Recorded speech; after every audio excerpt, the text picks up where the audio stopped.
Hi everyone, it's Couli, author of the Holistic Oracle, and today we're going to answer the question, where does your main problem, actual problem, stem from on a galactic level? So we do have these three cards, 1, 2, and 3. I'm going to return them, and so you can choose just from the number or from the visual. Here they are. You also have the timestamp in the description box if you want to choose from the numbers. So let's start.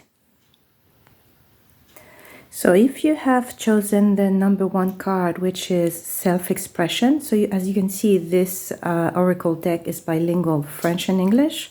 So if you look at the title below, and by the way, I created all the visuals also, as well as the explanations. All right, so what do you see in there?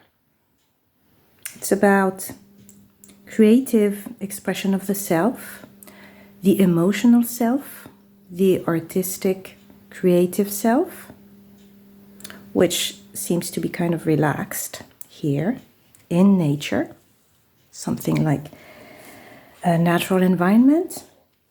So is your actual problem, the one you're facing every day, is it related to your true expression of yourself, or have you felt that you are not being able to create the life that you want, or that you're not expressing on an emotional level? So yes, so that's something. So let's try to go by the book, so to speak. So as you can see, the book is here, and at the end of each paragraph you'll have a little part about the constellations or the astrology. So in this case, so it is linked to the nervous system, but also to the constellation of Canis Major, and particularly with Sirius A. So you may have something to do with Sirius A, that star, that fixed star, or you may have it, or have a planet or something in your natal chart. It's 14 degrees 24 seconds in Cancer. So if you're into astrology, it's something that you can investigate, or if you have felt that Sirius A or Sirius is a star, or it's a star nation that you're attracted to, or you feel maybe you're not attracted to, or you have like negative feelings around that, maybe because there's something linked there, at least in the energy, that is kind of, there's a missing link, something that is preventing you from being relaxed around self-expression, especially when it comes to emotions. So, well, if you don't know where that comes from, it could stem from, I don't know, like some experience you had there on Sirius A, or dealing with some star people from that constellation. So, well, that's something you could dig around. It's a first approach. So I hope this helps. And now we'll go to the card number 2. All right, so if you chose number 2 card, it is profusion. Profusions, which means, as you can see in the visual, many things, like a lot of, plenty. It's kind of an abundant card, also a very yin, very feminine energy card. So it's related to, yes, also the creative side. It's somewhat similar to like the self-expression number 1 card. If you watch that one, it may be related. That one is more about creativity or self-expression. In many ways, it can be through the voice, but in creative ways. This one is also very much linked to the expression of the feminine emotional side and a creative approach or a creative expression. What's interesting also, if we go by the book, if we read a bit, it's like the desire to create beauty or goodness. Your inner beauty attracts all forms of beauty to you unconsciously, and through your generous and loving vibration, you allow the masculine polarity to reposition itself, to revalue itself. So you may have, because this is speaking about any kind of challenge you may have in this life, it may be related to how to position your, it could be both ways. It could be how you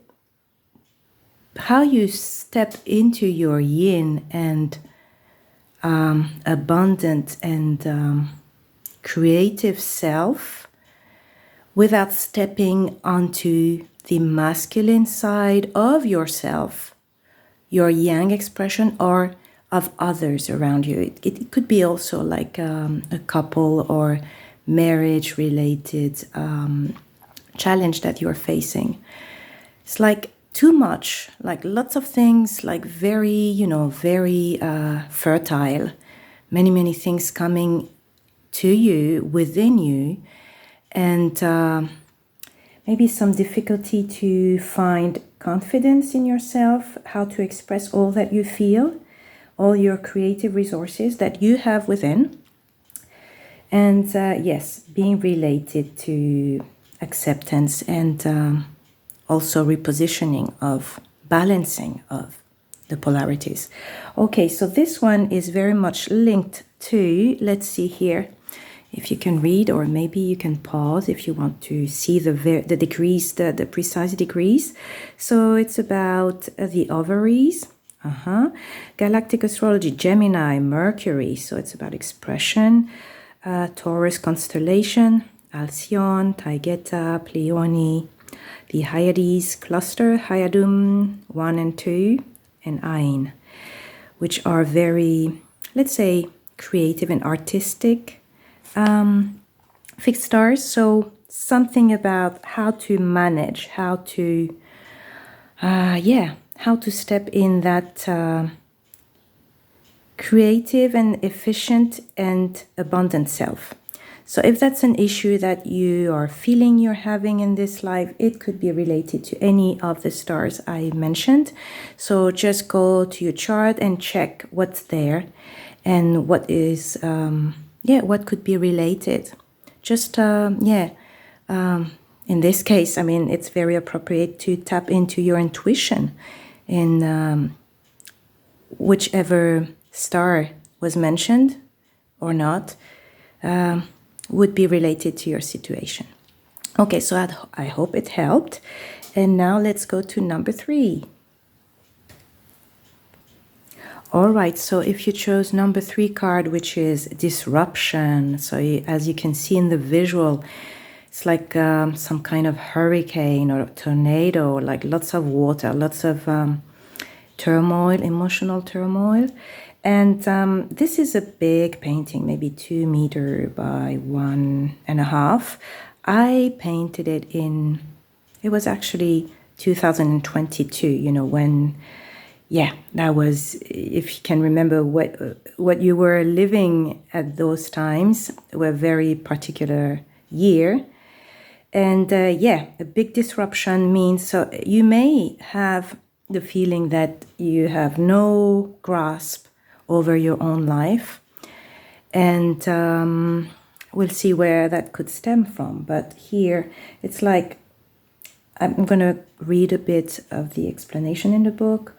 This period seems difficult because it is full of trials. Your loss of control over events happening in your life make you think that everything is going against you. If you accept that you have no influence or control over the question that you are asking or over the problem right now, do not initiate anything new.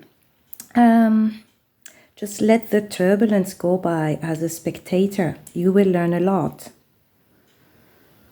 And you have just as much trouble getting heard as hearing your own voice. Your mind is not clear.